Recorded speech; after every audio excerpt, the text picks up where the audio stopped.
कह रहा है show that n square minus 1 is divisible by 8 for n odd integer. Odd integer की बात कर रहा है सिर्फ n। कह रहा है कोई भी ऑड इंटीजर अगर n है तो वो हमेशा इस एक्सप्रेशन में होगा, तो इस एक्सप्रेशन में वो डेफिनेटली 8 से डिविजिबल होगा। अब क्योंकि डिविजिबिलिटी बाई 8 निकालनी है और आपको पता होना चाहिए कोई नंबर अगर 8 से डिविजिबल है तो डेफिनेटली वो 4 से भी डिविजिबल होगा ही होगा। तो क्योंकि 8 हम लेंगे तो बहुत सारे केसेस बन सकते हैं, तो इसीलिए इसके जगह पे हम 4 ले लेंगे। तो क्या लिखेंगे, तो यहाँ पे सबसे पहले ये समझिए, let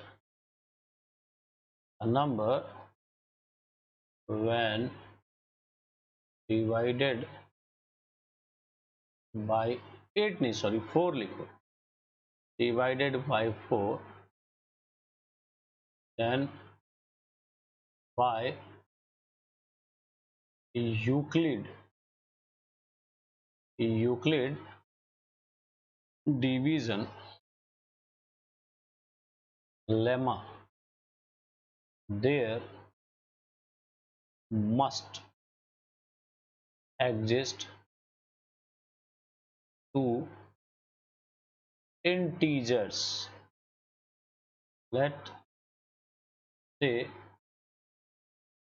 q and r such that, ठीक है। तो उस नंबर को हमने अगर n माना तो n क्या होगा, हमारे पास दो केसेस बनेंगे, या तो हमारा 4 से डिविजिबल है तो 4q प्लस r, और यहाँ पे r का जो रेंज होगा 0 is less than equal to r is less than 4। तो r की वैल्यू हमारे पास क्या क्या आएगी, 0 1 2 3, ये 4 केसेस आएंगे। तो क्या लिखेंगे, for all value of r value of n will be, सभी r की वैल्यू पे n का मान क्या क्या होगा। तो देखिए n इज इक्वल टू, यहाँ पे पहला या तो 4q जब r की वैल्यू 0 होगी, और 4q प्लस 1 और 4q प्लस 2 और 4q प्लस 3, ठीक है। ये हमारे पास n की ये वैल्यूज आएंगी। आप यहाँ पे समझिए, क्योंकि 4 क्या होता है, 2 का मल्टीपल होता है, और यहाँ पे डेफिनेटली 2 हमें कॉमन फैक्टर मिलेगा, तो ये कैसा नंबर हुआ, ये हमारा इवन हुआ। ये बात समझ में आनी चाहिए। और इवन में हमने ऑड जोड़ेंगे तो क्या होगा, ऑड होगा, है ना। और फिर इवन ये नंबर था, इवन में हम इवन ऐड करेंगे तो क्या होगा, इवन ही होगा। और इवन में ऑड ऐड करेंगे तो क्या होगा, ऑड होगा। जैसे आप 2 में 3 जोड़ो तो 5 होगा, 2 में 2 जोड़ोगे इवन में इवन जोड़ा तो इवन होगा, 2 2 4, है ना। 2 में 8 जोड़ दो, दोनों इवन है तो 10 हो गया, इवन होगा। 2 में 13 जोड़ दो विच इज ऑड, तो इवन में ऑड जोड़ोगे 13 और 2 15, तो ऑड ही होगा। मतलब कि इवन में जो चीज जोड़ोगे आंसर वही आएगा। अगर इवन में इवन जोड़ोगे तो इवन आएगा, इवन में ऑड जोड़ोगे तो ऑड आएगा, ठीक है। तो यहाँ पे देखिए मुझे क्या चाहिए था, we required only odd integers. तो यहाँ पे देखिए इवन ऑड दोनों आ गया, इसीलिए इन केसेस को तो कंसीडर करना ही नहीं है। तो इसीलिए यहाँ पे सिर्फ ये दो हमारे ऑड के एक्सप्रेशन बने। तो क्या लिखेंगे, इसीलिए odd integer is of the form, कौन कौन सा, तो पहला है हमारा 4q plus 1 and 4q plus 3, ठीक है। हमारे पास ये दो केसेस बने, ये हमारा फर्स्ट और ये हमारा सेकंड केस, ठीक है। तो इसमें हमारे पास दो केसेस बने, अब दो को हम बारी बारी से करते हैं। तो यहां पे केस 1 की बात करें, case 1 for n is equal to, यहां पे क्या है 4q प्लस 1, ठीक है। तो यहाँ पे 4q प्लस 1 के लिए, और मुझे क्या एक्सप्रेस करना था, देखिए क्वेश्चन में n स्क्वायर माइनस 1 को एक्सप्रेस करना था। तो यहाँ पे n स्क्वायर माइनस 1 क्या होगा, n की वैल्यू क्या है हमारी 4q प्लस 1 का स्क्वायर और माइनस 1। कई लोग क्या करेंगे, 1 से 1 को एलिमिनेट कर देंगे, 4q का स्क्वायर 4 चौका 16 q स्क्वायर हो जाएगा, आंसर आ जाएगा, जबकि वो गलत है।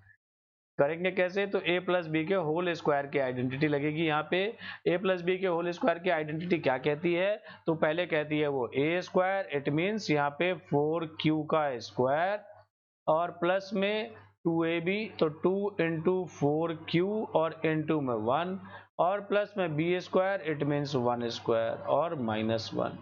इसको हम सॉल्व करेंगे तो यहाँ 4 का स्क्वायर 4q का स्क्वायर 4 चौका 16 और यहाँ पे q स्क्वायर और प्लस में ये 4 टू जा 8q और यहाँ पे देखिए 1 स्क्वायर और ये 1, तो यहाँ पे प्लस 1 और ये माइनस 1, 1 से 1 एलिमिनेट अब होगा, ठीक है।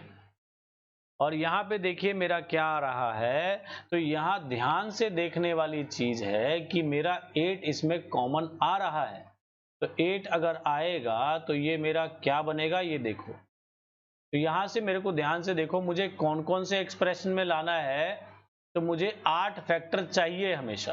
तो देखो क्योंकि इसमें 8 फैक्टर आ जाएगा कॉमन, तो यहाँ पे क्या हो जाएगा, 8 टू जा 16 2q स्क्वायर और प्लस में q, तो यहाँ 8 फैक्टर मिला। तो लिखेंगे सिंस 8 इज अ फैक्टर, ठीक है, तो इसीलिए क्या लिखेंगे, n square minus 1 is divisible by 8। ये बिल्कुल भी रॉकेट साइंस वाली चीज नहीं है, बहुत सिंपल चीज है। अब यहाँ पे डिविजिबल बाय 8, डिविजिबल बाय 4 या किसी से भी डिविजिबिलिटी आ जाए, आराम से आप ये प्रोसीजर को फॉलो करके कर सकते हैं, कोई दिक्कत नहीं होगी, ठीक है। तो यहाँ n cube minus n square minus 1 के आ गया हमारा 8 से डिविजिबल आ गया केस 1 के लिए। अब इसी तरीके से केस 2 के लिए करते हैं, केस 2। तो यहाँ पे केस 2 में क्या करेंगे, for n is equal to, वहां पे क्या था, तो 4q प्लस 3 था, देखो ये रहा 4q प्लस 3 है ना। तो जब वो था तो उसके लिए कर लेते हैं। अब तो n स्क्वायर माइनस 1 की वैल्यू अब निकलेगी, n स्क्वायर माइनस 1, तो ये क्या हो जाएगा, n की वैल्यू हमारी यहाँ पे है 4q प्लस 3 का स्क्वायर और माइनस 1। इसको सॉल्व करेंगे तो यहाँ पे देखिए a प्लस बी के होल स्क्वायर का फॉर्मूला, इट मीन्स 4q का स्क्वायर प्लस में 2 इंटू में 4q और इंटू में 3 और प्लस में 3 का स्क्वायर और माइनस में 1। इसको हम सॉल्व कर लें तो ये हो जाएगा 16q स्क्वायर और प्लस में 4 टू जा 8, 8 3 जा 24q और प्लस में 3 का स्क्वायर 9 माइनस में 1।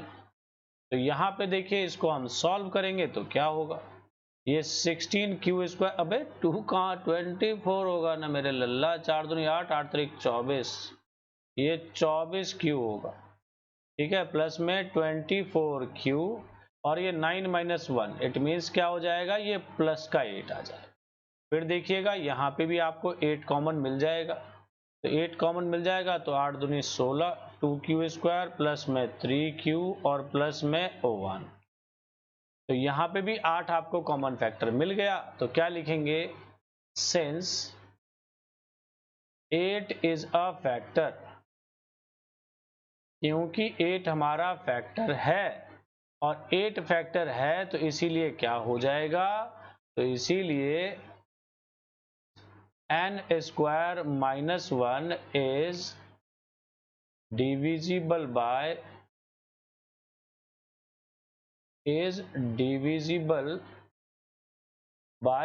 व्हाट, इज डिविजिबल बाय 8, ठीक है। तो यहाँ पे आपको क्या पता चला, क्योंकि हमने दोनों ही केसेस में हमने क्या कर रखा है, क्योंकि हमने दोनों केसेस में यहाँ पे देखो दोनों में हमने 8 फैक्टर निकाल लिया, ठीक है, तो इसीलिए क्या लिखोगे, from above two cases, from above two cases n square minus 1 is always divisible